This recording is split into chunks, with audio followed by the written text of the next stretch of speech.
Selamat pagi, jemaat yang kekasih dalam Tuhan Yesus. Apa kabar semuanya? Luar biasa. Walaupun saya tidak mendengar yang di Alamaya ya, tapi minimal supporter saya di sini menjawab dengan luar biasa ya. Yang lalu saya sharing di sini, kita sepakat kita adalah pemenang, bahkan lebih dari pemenang. Amin, saudara. Ya, ibadah kali ini bukan ibadah minggu ya. Ini hari Kamis, tengah minggu, tahu-tahu libur. Aduh, senang banget. Saya senangnya bebas dari APD. Senang banget ada ibadah, ada libur tengah minggu, dan apalagi ini adalah libur kita beribadah untuk memperingati kenaikan Tuhan Yesus ke sorga.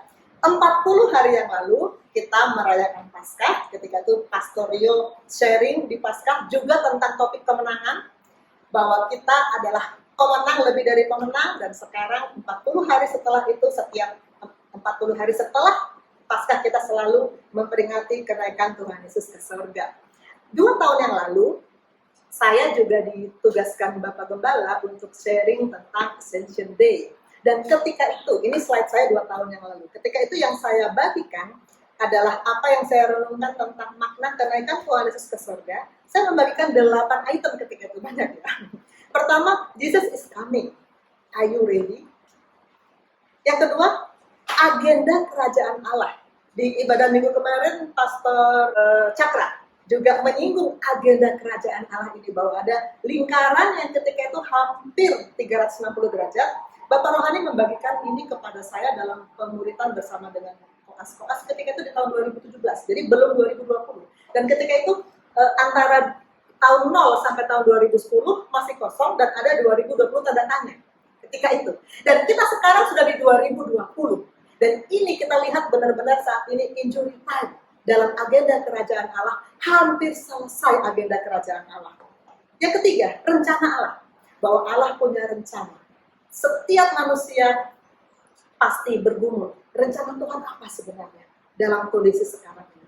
Yang keempat, waktu Tuhan. Tuhan punya waktu untuk kita masing-masing. Ketika murid-murid pulang ke Yerusalem, mereka disuruh diam dulu, tinggal dulu dalam kota sampai diperlengkapi. Ada waktu Tuhan untuk mereka bisa bekerja melakukan kehendak Tuhan. Kelima, saksi Tuhan. Kita diutus untuk menjadi saksi. Ketika Tuhan naik ke sorga, dia menyampaikan amanat agung untuk kita.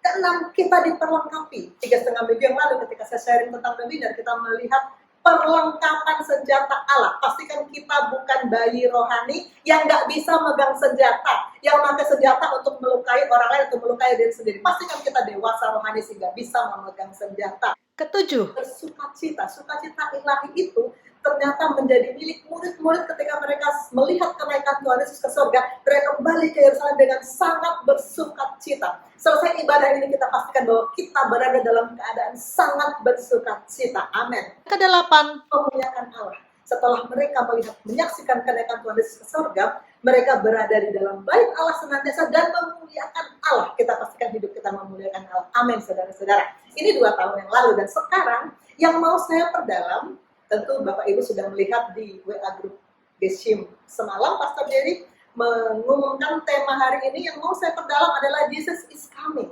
Jesus is coming. Ini flyer yang dibuat oleh Pastor Jerry yang dibagikan kemarin, bahwa ini topik yang mau saya ambil sebagai tema dari ibadah kenaikan Tuhan Yesus ke surga. Saya menerima pin ini. Kalau saya nggak salah, ini Pastor Pian yang kirim. Halo Pastor Pian, benar ya? Pastor yang kirim ke saya mungkin 1,5 bulan yang lalu. Dan buat saya, meme ini nampol banget. Relevan banget dengan apa yang terjadi saat ini. Betapa tidak, kita lihat di sini ada 2 meja. Meja pertama di sebelah kiri, judulnya Coronavirus is coming, how to be safe. Dan orang langsung berbaris membentuk antrian panjang, pengen tahu bagaimana untuk selamat dari coronavirus. Meja kedua, judulnya Jesus is coming, how to be safe. Sepi saudara, sepi. Paling sih ada 1-2 yang datang. Dan saya yakin ini jemaat Geshim datang. Tetapi karena sedikit, maka tidak terjadi antrian. Sehingga counter ini sepi, meja ini sepi. Kedua meja ini sama-sama menyiratkan ada ancaman. Ya, coronavirus pasti ancaman. Karena orang yang tertular bisa meninggal. Dan meninggalnya nggak enak. Nggak bisa disemayamkan, nggak bisa diiringi rame-rame, nggak bisa, nggak enak. Sehingga timbul ketakutan, takut kena. Jesus is coming juga menyiratkan ancaman, saudara. Kalau Tuhan Yesus datang pertama kali dalam peristiwa Natal, tujuannya untuk menyelamatkan, untuk mengajar, untuk menyembuhkan orang sakit, untuk melepaskan orang yang terbelenggu. Tapi kedatangannya yang kedua adalah untuk menghakimi. Artinya akan ada keputusan di sebelah kanan atau di sebelah kiri, diangkat naik atau ditinggal di bawah. Itu ancaman buat yang tidak siap. Maka timbul ketakutan buat yang sadar. Nggak semua sadar sih. Buat yang sadar pasti ketakutan. Apakah dia siap atau tidak. Itu persamaan dari kedua meja ini. Perbedaan. Tentu ada perbedaan. Ya, perbedaan pertama. Untuk meja yang menjelaskan tentang coronavirus. Ancamannya ada ancaman terhadap tubuh. Terhadap raga. Coronavirus hanya sampai membunuh tubuh. Tapi tidak bisa membinasakan roh. Sedangkan Jesus is coming, pengadilan terakhir, penghakiman terakhir adalah untuk roh kita di kekekalan selama-lamanya. Untuk roh di kekekalan selama-lamanya. Lalu perbedaan kedua waktu, kapan meja ini didirikan? Meja pertama, coronavirus is coming didirikan tanggal 31 Desember 2019 ketika klaster pertama ditemukan di Wuhan, makanya namanya COVID-19. Dan semua orang langsung terkaget-kaget tiba-tiba menjadi pandemi global. Sedangkan meja kedua, kapan meja kedua didirikan? Kapan Rino meja kedua didirikan? Sudah lama. Bukan begitu meja pertama, kedua ikut-ikutan didirikan, no. Sudah lama sekali. Sejak kapan? Sejak 2000 tahun yang lalu. Ketika Tuhan Yesus naik ke surga, malaikat-malaikat mengatakan, Yesus ini yang naik akan datang kembali dengan cara yang sama. Sejak saat itu, Allah mengutus rasul-rasulnya, nabi-nabinya, hamba-hambanya untuk selalu mengatakan, Jesus is coming, how to be saved. Apa yang diserukan di meja ini? Di meja pertama, apa yang diserukan? Pakai masker ya, cuci tangan ya, jaga jarak ya, makan buah, vitamin, minum air putih yang banyak, istirahat cukup. Semuanya itu, saudara, diikuti oleh manusia. Dipatuhi rame-rame. Bahkan pemerintah ikut campur, mengharuskan kalau nggak pakai masker nggak boleh masuk. Di rumah sakit tempat saya bekerja, kalau pasien atau pengunjung nggak pakai masker, nggak boleh masuk, ditahan sama security, suruh ambil masker dulu. Di pasar swalayan yang saya sehari-hari 2 kali seminggu belanja keperluan dapur, juga ada tulisan area bebas, area wajib pakai masker, bukan bebas ya, wajib pakai masker. Kalau nggak pakai masker nggak boleh masuk. Pemerintah ikut campur, WHO ikut campur, bikin peraturan supaya orang patuh pada meja pertama. Dan orang patuh sampai masker jadi langka, sampai hand sanitizer jadi langka. Jaga jarak, PSBB, pemerintah ikut campur bikin peraturan PSBB. Sekolah tutup, kantor tutup, work from home, acara-acara ditunda semuanya. Pemerintah ikut campur, dan orang patuh. Ada juga sih yang bandel 1-2, tapi kebanyakan orang patuh. Sedangkan meja kedua, apa yang diserukan di meja kedua? Bertobat. Seruan pertobatan ini sudah ada sejak 2000 tahun yang lalu, bahkan sebelumnya juga sudah. Tapi apakah orang patuh? Apakah orang berminat mendengarnya? Apakah pemerintah ikut campur? Wow, kalau di rumah sakit saya ada peraturan yang nggak bertobat dilarang masuk. Tidak ada. Pemerintah nggak mau ikut campur ya, soal pertobatan itu sendiri-sendiri ya. Sehingga orang menjadi sebagian besar nggak peduli. Kadang-kadang orang-orang kesal kalau kita bilang bertobat ya Allah, bertobat lagi, bosan situ aja gimana nih kelakuannya. Orang tidak tertarik kalau disuruh bertobat. Kenapa? Kenapa orang nggak tertarik dengan seruan bertobat? Karena pertobatan berarti kita harus mematikan kedagingan. Sedangkan manusia sangat senang menikmati kedagingannya. Sangat senang menikmati keinginan dagingnya. Dulu saudara, sebelum saya masuk di GSI, saya masih di gereja lama, saya juga seperti ini. Saya bertobat, oke, sudah lahir baru, oke, sudah melayani Tuhan, oke. Tapi masih ada hal-hal dalam kehidupan saya yang saya tahu ini sebenarnya Tuhan nggak mau. Tapi aduh, mau ditinggalkan kok sayang ya. Masih dipelihara. Banyak orang seperti itu, ikut Tuhan ya, tapi tidak radikal. Masih ada aspek dalam hidupnya yang dia tahu ini masih kedagingan. Tapi saya belum mau tinggalkan.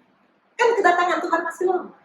Saya mau hidup dulu dengan ini karena dunia ini nikmat. Ya, dunia ini nikmat. Iblis selalu menawarkan berbagai kenikmatan dunia dan manusia selalu mau menikmatinya sehingga manusia tidak mau mematikan daging. Tidak mau bertobat secara radikal. Makanya meja ini sepi. Perbedaan keempat, virus corona sangat menular. Dan menularnya nggak pakai permisi. Kalau seorang daya tahannya turun, usia tua, diabetes, jantung, ginjal, virus corona tanpa permisi masuk.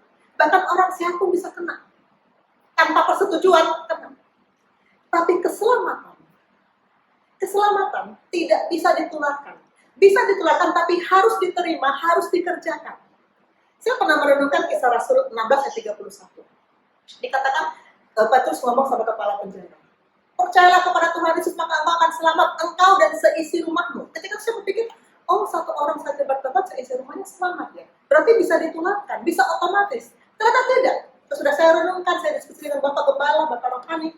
Ini artinya, kalau dalam satu rumah ada orang percaya itu harus memuridkan. Orang percaya itu harus memuridkan semua orang yang ada di rumahnya. Supaya semua percaya kepada Tuhan. Dan kalau semua menerima dia, pembenaran pasif, pembenaran aktif tiap-tiap hari, maka keselamatan akan ada di rumah. Jadi keselamatan bisa ditularkan kalau diterima, kalau dikerjakan tiap-tiap hari. Tapi virus corona nggak tanya-tanya, langsung hajar. Makanya kedua kelompok ini punya banyak perbedaan. Tuhan Yesus datang kedua kali untuk menghakimi. Tadi sudah kita singgung, dan kita akan baca sedikit tentang penghakiman terakhir. Di Matius 25, 31-33, apabila anak manusia datang dalam kemuliaannya, dan semua malaikat bersama-sama dengan dia, maka ia akan bersemayam di atas takhta kemuliaannya. Lalu semua bangsa, perhatikan baik-baik, semua bangsa tidak terkecuali, tidak ada yang bisa sembunyi, nggak ada yang bisa pending, tidak ada yang bisa lolos, dikumpulkan di hadapannya, lalu ia akan memisahkan mereka seorang dari seorang, seorang demi seorang. Bukan nggak lihat grup ya, oh ini grup Gesing selamat, enggak, pribadi-pribadi, seperti gembala memisahkan domba dan kambing. Gembala sangat kenal dengan domba. Tidak ada gembala yang salah. Nggak ada gembala yang lihat kambing, aduh ini kambing cool banget, dia kali bisa masuk ke domba. Nggak mungkin. Domba pasti akan dipisahkan di kelompok domba, kambing pasti akan dipisahkan di kelompok kambing. Gembala pasti bisa membedakan. Begitu pula dalam penghakiman terakhir. Penghakiman terakhir hanya memisahkan manusia menjadi dua pilihan. Yang naik ke atas bersama Bapa di surga, dan yang tinggal di bawah dalam kekekalan di kerajaan Allah. Tidak ada ujian susulan, tidak ada her, tidak ada perbaikan nilai. Saat itu semuanya mendapat vonis, naik atau tinggal. Dan ini untuk kekekalan. Kekekalan saudara, bayangkan kekekalan. Coronavirus berapa lama sih? Orang mulai mengatakan, aduh lama banget ya virus corona ini. Selama-lamanya virus corona pasti akan berakhir. Pasti ada akhirnya. Mau setahun, mau 2 tahun, bahkan 5 tahun sekalipun ada akhirnya. Sedangkan kekekalan itu selama-lamanya. Selama-lamanya. Bayangkan betapa manusia tidak bisa melihat mana yang lebih penting, yang hanya sementara dengan yang selama-lamanya. Mengapa sih meja satu sangat menarik perhatian? Sampai orang berderet antri untuk mendengar. Ini saya tayangkan angka-angka. Angka yang di atas 276.000 ini adalah kasus dunia. Ini 2 bulan yang lalu ketika saya sharing di Ambon. Ini angka saya catat ketika saya sharing di Ambon. Dan ketika itu Indonesia hanya 369 kasus. Sekarang ini angka kemarin tanggal 20, karena hari ini saya belum buka lagi. Dunia 4,9 juta. Mungkin sekarang sudah 5 juta. Indonesia 19.000, mungkin sekarang 20.000. Dalam 2 bulan, begitu cepat. Dan ini ada kurva. Ketika Januari sampai Maret pertengahan dia landai. Tapi begitu Maret, April, Mei dia naik dengan tajam. Dan sampai sekarang belum ada puncaknya, masih naik terus sampai sekarang. Makanya orang sangat fokus dengan corona, sangat takut dengan corona. Kenapa menarik perhatian? Satu, penularannya sangat cepat. Kita sudah lihat angka-angkanya ya. Kedua, diagnosisnya sulit. Memang buat kami dokter, mendiagnosis coronavirus tantangan yang luar biasa. Karena ini penyakit waktu kami sekolah kedokteran. Gak ada di buku. Baru ada penyakitnya tanggal 31 Desember kemarin. Jadi dokter-dokter juga, ahli-ahli kesehatan juga terpontang-panting untuk mempelajari virus ini. Dan dulu kita menganggap kalau ada demam, sesak, batuk, itu COVID. Sekarang sakit perut, tahu-tahu COVID. Stroke, tahu-tahu COVID. Serangan jantung, tahu-tahu COVID. Sakit mata, ternyata COVID. Bahkan sakit kulit, COVID. Dokter sampai terbingung-bingung. Sebagian karena nggak tahu melayani pasien dengan APD yang di bawah standar, akhirnya tertular. Banyak dokter meninggal. Karena memang dokter nggak tahu. Kalau masyarakat kayak sinis, aduh dokter di sini memang nggak tahu. Memang nggak tahu. Karena ketika kita belajar, memang nggak ada pelajaran tentang itu. Yang ketiga, perawatannya lama. Misalnya terdiagnosis, udah susah didiagnosis, terdiagnosis. Perawatannya lama. Kalau sembuh, dirawatnya sekitar 3 minggu. Sesudah pulang dari perawatan, diisolasi lagi 2 minggu. Aduh, nggak enak banget. Dan sesudah itu apakah bebas? No, tidak bebas karena masih harus dicek lagi. Para ahli belakangan saya mendapat hasil webinar dari para ahli di China bahwa virus ini kemungkinan diduga akan bertahan di badan selama 2 tahun. Dan selama virusnya ada, orang itu masih menunggu. Sesudah itu orang belum tahu karena ini yang pertama kali kena virus ini kan Desember 2019. Kita belum tahu. Angka kematian tinggi, ya pasti. Banyak yang meninggal. Kita bisa lihat angka-angkanya di media massa. Kematian tinggi dan cepat. Jadi orang takut. Kelima, dampak ekonomi pasti. Hari Minggu kemarin Pastor Cakra sharing menceritakan betapa ekonomi habis. Anjlok. Perdagangan anjlok. Banyak orang PHK. Sekolah tutup. Semua menjadi sulit. Kantor-kantor tutup.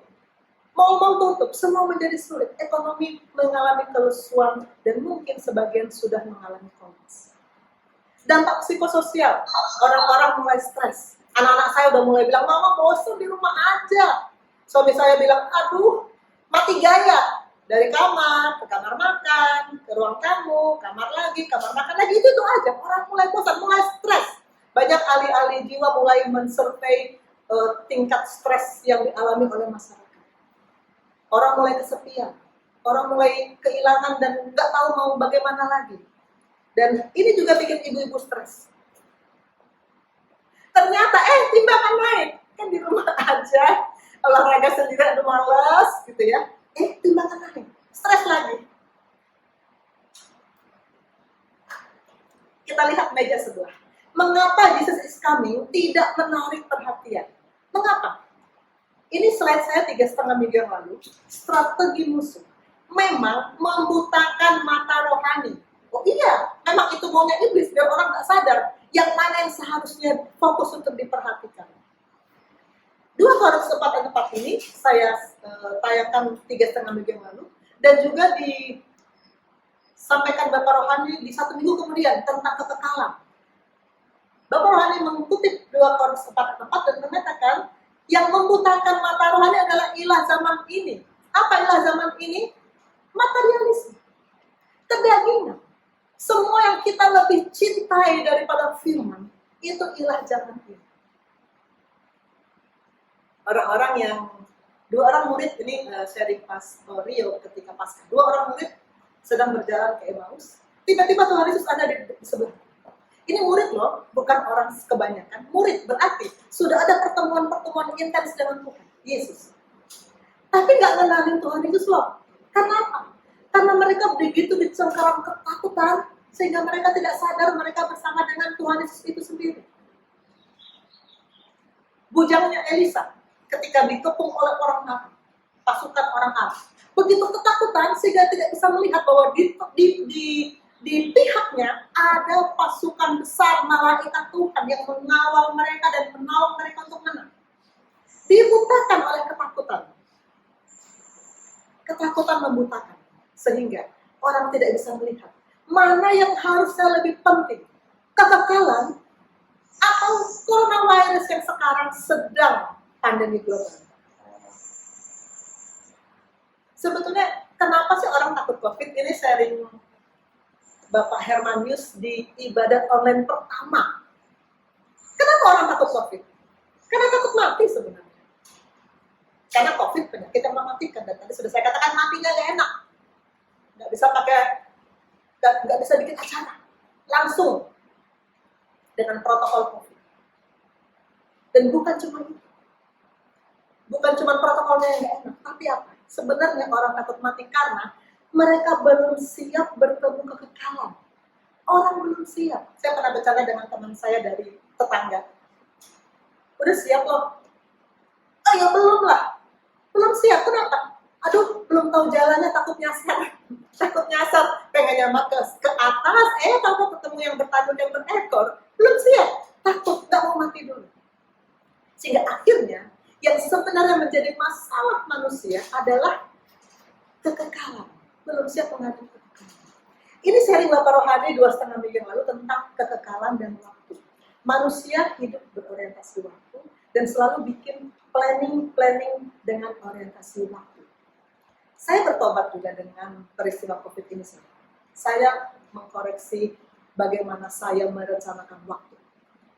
Di tahun 2020 ini, di awal tahun, di Januari, Bapak Rohani menyuruh saya untuk memberi 3 kali hari yang saya bisa untuk pelayanan misi. Minimal 3 kali, kamu dan Mas Yoga. Lalu, saya ambil kalender dong. Saya cari-cari hari Minggu yang dekat-dekat dengan hari libur depan atau belakangnya. Kenapa? Supaya cuti saya dikit. Jadi, supaya untuk pelayanan misi, saya cuti tapi nggak banyak. Jadi, saya cari yang libur-libur berdekatan. Kenapa saya ngirit-ngirit cuti? Karena saya punya rencana dengan keluarga. Kami sudah merencanakan di tahun ini. Bulan Juni kami mau jalan-jalan ke Eropa. Bulan Desember kami mau menghabiskan Natal tahun baru di Amerika. Sudah kami rencanakan di tahun ini. Semua rencana yang kami buat ternyata rencana manusia saja. Dan Tuhan bilang, sekarang mau ke Eropa silahkan. Mau ke Amerika sekarang silahkan. Ternyata kita tidak boleh mengutamakan rencana keinginan dunia daripada rencana untuk melakukan kehendak Bapa di surga. Tuhan mau kita fokus mengutamakan yang berhubungan dengan kekekalan. Bapak Rohani tanggal 2,5 minggu lalu mengutip Yohanes 6 ayat 27. Bekerjalah bukan untuk makanan yang akan dapat binasa, melainkan untuk makanan yang bertahan sampai kepada hidup yang kekal. Bekerja bukan untuk makanan yang dapat binasa. Saya bekerja, semua orang bekerja. Tabung uang, semua orang tabung uang. Lalu pengen menikmati berkat Tuhan, jalan-jalan. Tuhan bukan tidak mengizinkan kita jalan-jalan menikmati berkat. Tapi kita tidak boleh menikmati berkat Tuhan di luar Tuhan. Kita tidak boleh menikmati berkat Tuhan dengan tidak mengutamakan Tuhan. Saya bertobat, saudara. Seharusnya saya bekerja, cari uang, menabung. Untuk apa? Untuk membiayai saya untuk bisa melayani Tuhan. Untuk membiayai anak-anak sekolah supaya nanti mereka bisa bekerja, menghasilkan uang untuk melayani pekerjaan Tuhan. Itu sebenarnya fokus pada kekekalan. Semua diarahkan untuk pekerjaan Tuhan, untuk melayani Tuhan. Amin, saudara. Saya bertobat, saya ceritakan sama anak-anak. Semua kita sekarang setuju, kita harus mengutamakan Tuhan. Amin. Jadi seharusnya meme tadi berubah jadi begini. Harusnya orang ke meja 2 dulu. Harusnya orang tahu dulu, Jesus is coming, how to be saved. Orang tahu dulu untuk keselamatan rohnya, untuk kekekalan mereka mesti bagaimana. Baru sesudah itu mereka ke meja pertama untuk tahu supaya selamat tubuhnya bagaimana. Karena tubuh itu pasti ada habisnya. Tubuh itu cuma sementara. Tidak ada orang yang bisa klaim saya hidup selama-lamanya. Enggak ada. Tidak ada. Pasti ada habisnya, dan pada saat tubuh itu selesai, penghakiman terakhir berakhir. Jesus is coming adalah penghakiman terakhir untuk dunia. Tetapi kematian yang tiap-tiap orang pasti alami adalah penghakiman terakhir untuk orang.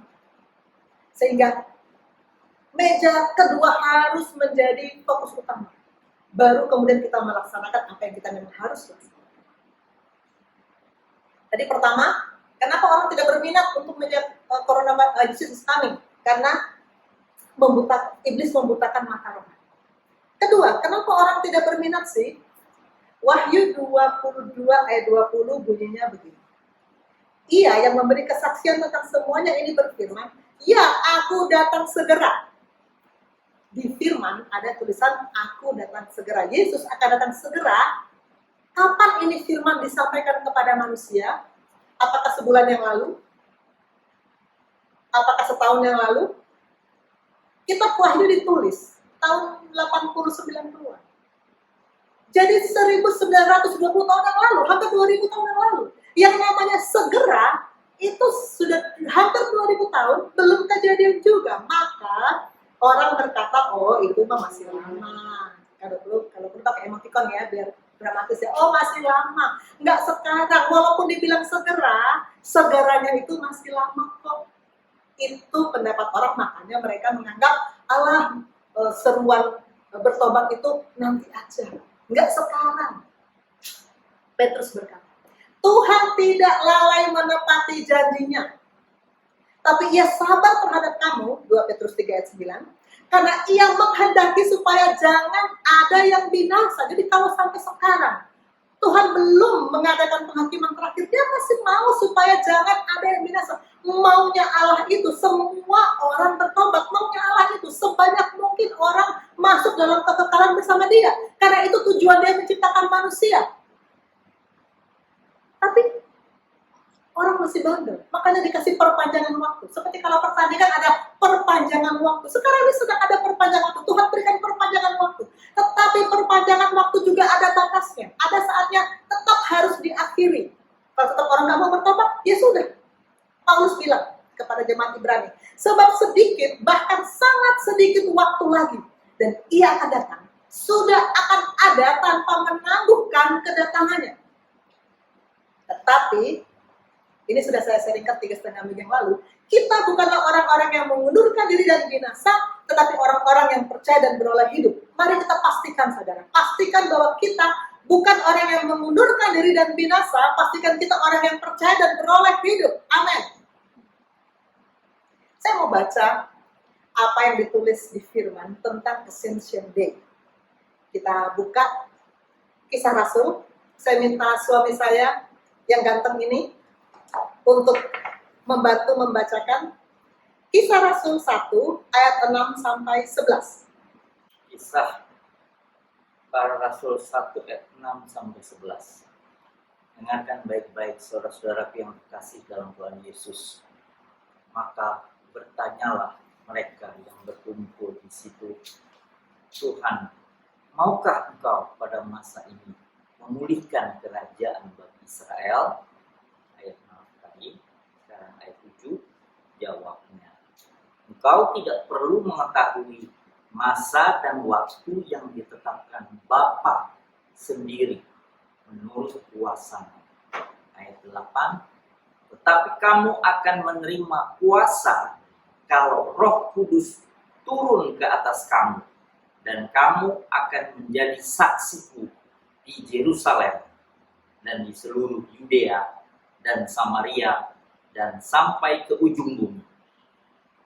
Ayat 9, sesudah ia mengatakan demikian, terangkatlah ia disaksikan oleh mereka dan awan menutupinya dari pandangan mereka. Ayat 10, ketika mereka sedang menatap ke langit, waktu ia naik itu, tiba-tiba berdirilah dua orang yang berpakaian putih dekat mereka. Ayat 11, dan berkata kepada mereka, "Hai orang-orang Galilea, mengapakah kamu berdiri melihat ke langit? Yesus ini yang terangkat ke sorga meninggalkan kamu, akan datang kembali dengan cara yang sama seperti kamu melihat dia naik ke sorga." Ya, Haleluya. silakan kembali Pak Kariro. Maka bertanyalah mereka yang berkumpul di situ, "Tuhan, maukah engkau pada masa ini memulihkan kerajaan bagi Israel?" Saya akan garis bawahi kata-kata masa ini dan memulihkan. Kenapa mereka minta dipulihkan? Ternyata ketika itu Israel, Yerusalem sedang dalam penjajahan Romawi. Cukup lama bangsa Israel dijajah oleh Romawi. Cukup kita lihat di peta ini, daerah yang berwarna hijau ini daerah yang dikuasai oleh Romawi pada masa itu. Cukup luas ya, dari Spanyol, Italia, sampai Turki, Israel, Mesir, Libya. Kekuasaan Romawi ketika itu mungkin memang lagi naik daun ya ketika itu Romawi ya. Dan dijajah itu pasti nggak enak. Kita mungkin sekarang tidak mengalami penjajahan, tapi kalau kita baca sejarah bangsa kita, ketika dijajah oleh Belanda dan Jepang dan Portugal, itu memang nggak enak. Terjajah itu menderita. Karena itu bangsa Israel pengen banget ada pahlawan yang bisa memimpin bangsa Israel untuk bisa mengusir tentara Romawi dari Israel. Mereka ingin bebas dari penjajahan Romawi. Itu yang terjadi ketika itu. Mereka ingin bebas dari penjajahan Romawi. Mereka ingin Tuhan Yesus mendirikan kerajaan Israel seperti ketika zaman Daud dan Salomo dulu. Kerajaan Israel secara fisik, di mana orang Israel menikmati kemakmuran yang luar biasa. Saudara, bukan itu yang direncanakan oleh Allah. Zaman Daud dan Salomo oke, keemasan, tapi sesudah itu. Kita lihat bagaimana zaman Rehabeam, Israel terpecah dua. Keturunan Rehabeam selanjutnya, bolak-balik menyembah berhala, bolak-balik membuat Tuhan murka, bolak-balik membuat bangsa Israel jatuh dalam dosa. Seberapa makmurnya, seberapa sejahteranya pun kerajaan dunia, pasti ada akhirnya. Dan bukan itu yang Tuhan rencanakan untuk kedatangan Yesus ke dunia. Allah Bapa merencanakan kedatangan Yesus ke dunia untuk kerajaan Allah, untuk kepentingan kerajaan Allah. Yesus datang ke dalam dunia supaya manusia bisa ditebus dan bisa beralih menjadi warga kerajaan Allah. Allah menghendaki sebanyak mungkin manusia bisa menjadi warga kerajaan Allah, dan itu tujuan Yesus datang ke dunia. Dan ketika menjelang dia naik ke surga, itu sudah selesai. Tinggal murid-muridnya yang ditugaskan untuk menyampaikan kabar keselamatan. Bukan kerajaan secara fisik yang menjadi fokus Allah, tapi kerajaan Allah yang untuk kekekalan. Itu yang Allah mau kita fokus untuk lihat, kita fokus untuk kerjakan. Bukan pembebasan secara fisik dari penjajahan Romawi. Bukan pembebasan secara fisik dari penjajahan corona saat ini yang mesti kita fokus. Manusia sekarang di dunia semua berteriak, Tuhan sembuhkan, selamatkan dunia. Mereka sepertinya mengatakan seperti murid-murid yang ketika itu mengelilingi Tuhan Yesus berkata begini, Tuhan maukah engkau pada masa ini mengenyahkan coronavirus dari muka bumi? Ini maunya manusia, maunya coronavirus dienyahkan. Padahal yang berhubungan dengan kekekalan adalah pertobatan radikal dan hidup dalam pola Tuhan. Itu yang Tuhan mau menjadi fokus kita. Manusia selalu hidup dalam waktu, selalu melihat rencana. Tapi Tuhan mau kita melihat pada kekekalan. Ini manusia mencoba untuk menghitung-hitung kapan sih selesainya wabah ini. Ini dibuat tanggal 26 April, sudah hampir sebulan ya. Ketika itu diduga, diramalkan, dunia akan terbebas 97% di tanggal 30 Mei. Apakah ini akan terjadi? Saya rasa enggak ya. Indonesia diduga akan terbebas 97% di 5 Juni. Apakah ini akan terjadi? Saya rasa enggak ya. Ini mereka membuat dugaan kurva yang akan terjadi untuk USA, bahwa puncaknya ada di pertengahan bulan 4 dan dia akan berakhir di akhir Mei. Dan ternyata ini meleset. Manusia selalu berusaha untuk tahu, untuk mengukur waktu, tapi bukan itu fokus Tuhan. Ini sharing postingan dari Bapak Rohani, Yesaya 40:28. Tidakkah kau tahu dan tidakkah kau dengar, Tuhan ialah Allah kekal yang menciptakan bumi dari ujung ke ujung. Dia tidak menjadi lelah, tidak menjadi lesu, dan tidak terduga pengertian. Tuhan Allah kekal yang bekerja di kekekalan. Waktu, tanggal, bulan, jam itu ada karena ada matahari, bulan, dan bumi. Bumi berputar pada porosnya, bumi berputar mengelilingi matahari, maka ada hari, bulan, tahun. Sedangkan dalam Wahyu 21 ayat 23 dikatakan, di kekekalan tidak ada matahari dan bulan. Di kekekalan yang ada hanyalah orang-orang percaya, dan di situ dipenuhi dengan sukacita, kebenaran, keindahan, kejujuran, dan firman ada di situ. Itu kekekalan. Jadi kalau sekarang kita berada di cengkeram ketakutan, di dalam kebosanan, kita tidak hidup di kekekalan. Itu muncul karena terputusnya hubungan kekal dengan waktu. Dan itu hidup yang ada di bawah kutub. Kita harus melihat kekekalan. Murid-murid bertanya, maukah engkau? Dunia bertanya, maukah engkau? Tuhan bilang apa? Engkau nggak perlu tahu masa dan waktu. Engkau nggak perlu tahu masa dan waktu. Tetapi, engkau akan menerima kuasa. Engkau akan menjadi saksi di Yerusalem, Yudea, Samaria, sampai ke ujung-ujung. Kita sudah tahu Yerusalem itu menggambarkan rumah, Yudea itu menggambarkan kota. Tuhan mau kita dari rumah, kemudian untuk kota, untuk bangsa, untuk ujung-ujung bumi menjadi saksi. Tuhan mau kita tidak fokus pada keadaan fisik. Tuhan mau murid-murid tidak fokus pada kerajaan Israel secara fisik. Tidak mau fokus pada, Tuhan tidak mau mereka fokus pada masa ini. Mereka mau murid-murid fokus pada kekekalan. Bekerjalah untuk kekekalan di kerajaan Allah. Nggak usah pikirkan kerajaan Israel kapan mau dimerdekakan dari Romawi. Yang penting, jadilah saksi untuk membuat sebanyak mungkin orang bisa menjadi warga kerajaan Allah.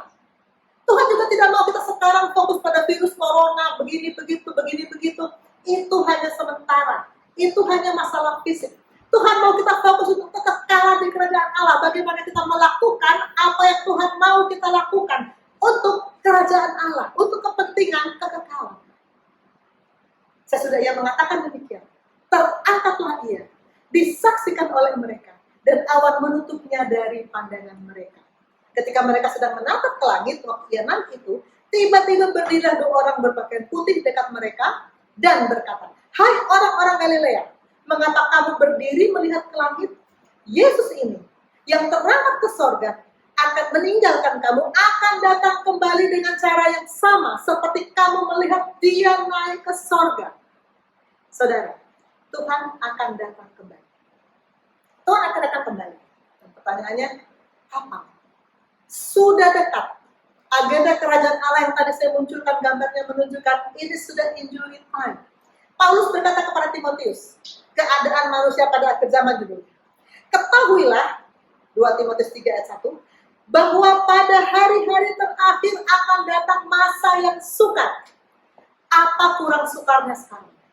Apa kurang sukar? Berat banget. Semua orang sudah berteriak, ini berat banget. Memang ini berat banget karena ini sudah hari terakhir. Kalaupun nanti ini selesai, akan datang yang lebih berat. Karena memang dunia ini sedang lenyap dengan segala keinginannya. Kepada jemaat di Tesalonika, Paulus berkata, tetapi tentang zaman dan masa tidak perlu dituliskan kepadamu. Paulus berkata, oke, Tuhan sudah mau datang, sudah dekat waktunya, hari apa, jam berapa? Biar kami siap. Paulus bilang, tidak perlu tahu waktu. Tuhan bilang sama murid-muridnya, tetapi tentang zaman dan masa tidak perlu, kamu nggak perlu tahu. Yang penting kamu melakukan kehendak Bapa. Nggak perlu hitung-hitung waktu. Yang penting lakukan kehendak Bapa. Karena hari Tuhan akan datang seperti pencuri pada waktu malam. Mana ada pencuri pakai permisi, mana ada pencuri pakai schedule, pakai timetable, nggak ada. Jadi kita harus selalu siap sedia. Apakah virus corona akan merupakan akhir dari dunia? Mungkin saja, siapa yang tahu? Karena sekarang kasusnya makin meningkat, ekonomi terpuruk, gejolak sosial di mana-mana. Dunia mau berakhir nih kayaknya, mungkin aja. Mau lebih serem lagi, baca tentang Illuminati. Ini lebih serem lagi. Bahwa nanti akan ada sekelompok orang yang menguasai dunia dengan begitu kejamnya. Serem banget, makin takut. Ya, memang. Ke depan bukan akan makin baik, akan makin buruk, makin dahsyat kesulitan yang datang. Karena apa? Karena dunia ini, saudara, Rasul Yohanes dalam 1 Yohanes 2 ayat 12 berkata, dunia ini memang sedang lenyap. Dunia ini memang sedang lenyap dengan keinginannya. Apa keinginan dunia? Semua keinginan daging itu memang sedang lenyap bersama dengan dunia. Tetapi orang-orang yang melakukan kehendak Allah tetap hidup selama-lamanya. Perhatikan, melakukan kehendak Allah. Melakukan kehendak Allah pasti mematikan daging. Pasti kebalikan dari dunia. Yang tidak ikut lenyap dengan dunia akan hidup selama-lamanya. Siapa itu? Orang-orang yang melakukan kehendak Allah. Amin, saudara. Pastikan kita tidak ikut lenyap bersama dengan dunia. Pastikan kita mematikan keinginan daging dan melakukan kehendak Allah. Lalu, ayo deh, saya ajak kita untuk membaca Matius 7 ayat 17 sampai 20. Demikianlah setiap pohon yang baik menghasilkan buah yang baik. Setiap pohon yang tidak baik menghasilkan buah yang tidak baik. Tidak mungkin pohon yang baik menghasilkan buah yang tidak baik, atau sebaliknya, pohon yang tidak baik menghasilkan buah yang baik. Gak mungkin. Cempedak berbuah nangka cuma di lagu. Di kenyataannya, pohon dengan buah pasti cocok.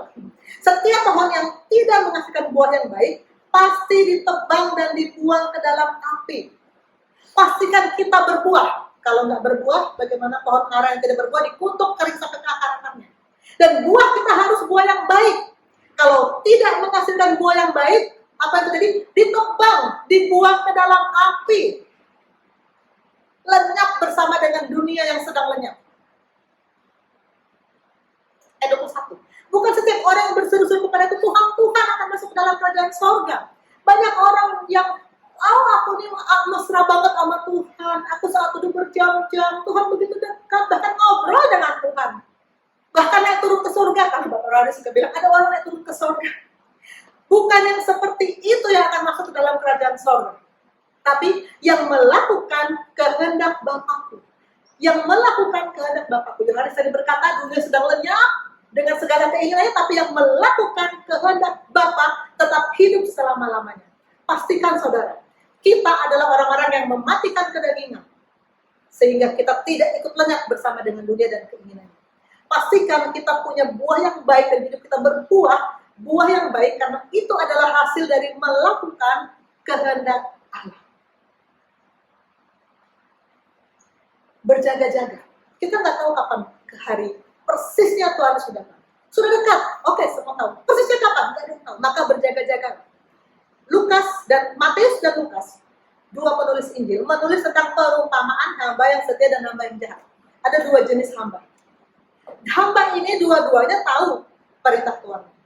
Dua-duanya tahu perintah Tuhan. Tapi hamba yang jahat tahu tapi nggak melakukan. Tuanku belum pulang kok. Aku berfoya-foya dulu, bersenang-senang dulu, menikmati dulu posisiku sebagai orang kepercayaan Tuhan.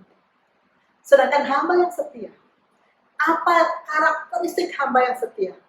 Saya perbesar Matius 24 ayat 44. Berbahagialah hamba yang didapati tuannya sedang melakukan tugasnya itu ketika tuannya datang. Saudara, mungkin saja kita taat tahun lalu, bulan lalu. Tapi kalau ketaatan itu tidak terus-menerus, itu namanya bukan setia. Ketaatan yang terus-menerus itu yang namanya setia. Dan hamba yang setia adalah hamba yang melakukan tugasnya ketika tuannya datang. Kedapatan sedang melakukan tugasnya. Oh, haleluya, alangkah indahnya kalau hidup kita seperti itu. Kita kedapatan sedang melakukan tugas kita. Sehingga Tuhan berkata, engkau hamba yang setia. Amin. Ini Bapak Rohani berkali-kali bilang, anggap setiap hari adalah hari terakhir. Sehingga kita terus berjaga-jaga. Anggap setiap hari adalah hari terakhir. Maka siap sedialah setiap hari. Lakukan tugas yang Tuhan berikan setiap hari. Supaya ketika harinya datang, kita kedapatan sedang melakukan pekerjaan yang diberikan Bapa kepada kita. Dan saudara, Tuhan Yesus mendoakan kita. Aduh, berat banget ya dalam keadaan sekarang. Kita harus fokus pada kekekalan. Kita nggak boleh memikirkan corona yang merajalela. Tuhan Yesus mendoakan kita. Yohanes 17 ayat 9. Aku berdoa untuk mereka, ini doa Yesus ya kepada untuk murid-muridnya. Mereka tuh murid-muridnya. Aku berdoa untuk mereka, bukan untuk dunia aku berdoa, tapi untuk mereka. Tuhan Yesus tidak mendoakan dunia. Tidak mendoakan supaya coronavirus hilang dari dunia dan orang-orang hidup makmur, sejahtera, aman, tentram. Tidak. Yang dia doakan adalah murid-muridnya. Pastikan kita masuk dalam kualifikasi murid. Beberapa waktu yang lalu saya sharing tentang disciples, menjadi murid. Pastikan kita masuk dalam kualifikasi murid, sehingga kita didoakan oleh Tuhan Yesus. Alangkah indahnya, alangkah luar biasa yang Tuhan mendoakan kita. Aku tidak meminta supaya engkau mengambil mereka dari dunia. Oke, dunia ini sedang lenyap, mau hancur dunia, Tuhan ambil kita sekarang. No, Tuhan masih punya tujuan dalam hidup kita masih punya tugas untuk dikerjakan. Tapi Tuhan Yesus berdoa supaya Allah Bapa melindungi kita daripada yang jahat. Jadi, untuk apa takut dan khawatir? Yesus mendoakan kita, asal kita sudah masuk dalam kualifikasi murid. Ini yang terakhir. Saya baca Yohanes 14, 1-3 ini sangat menghibur dan menguatkan saya.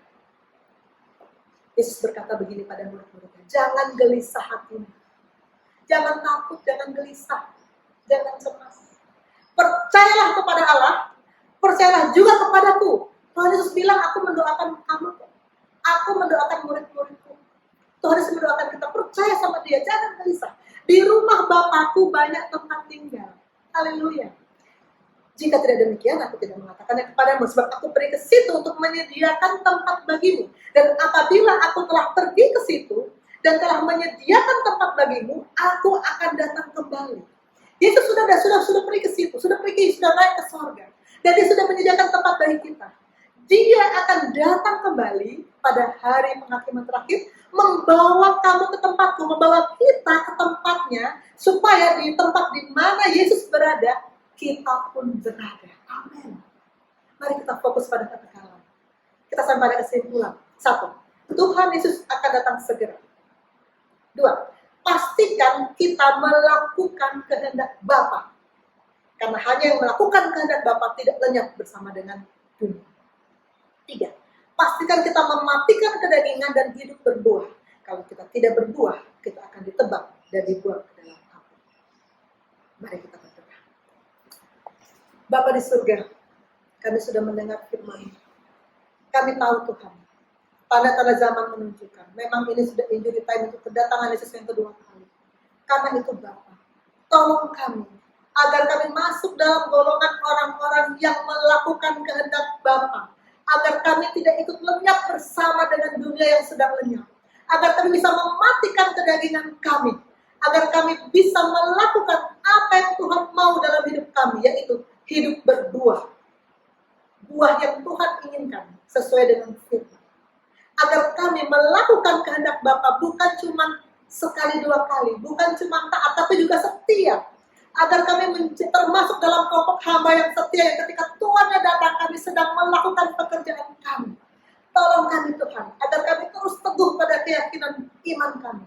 Dan terus melakukan apa yang Tuhan mau. Sehingga pada hari kedatangan Tuhan, kami didapati sedang melakukan pekerjaan Tuhan. Dan kami akan menjadi orang-orang yang tetap hidup selama-lamanya. Menjadi warga kerajaan Allah. Terima kasih Bapak, terima kasih firman-Mu. Hamba telah selesai berkata-kata, meteraikan firman-Mu Tuhan, agar kami selesai ibadah ini boleh menjadi orang-orang yang terus memuliakan Engkau dalam kehidupan kami. Terima kasih Bapak, dalam nama Tuhan Yesus kami berdoa. Amin.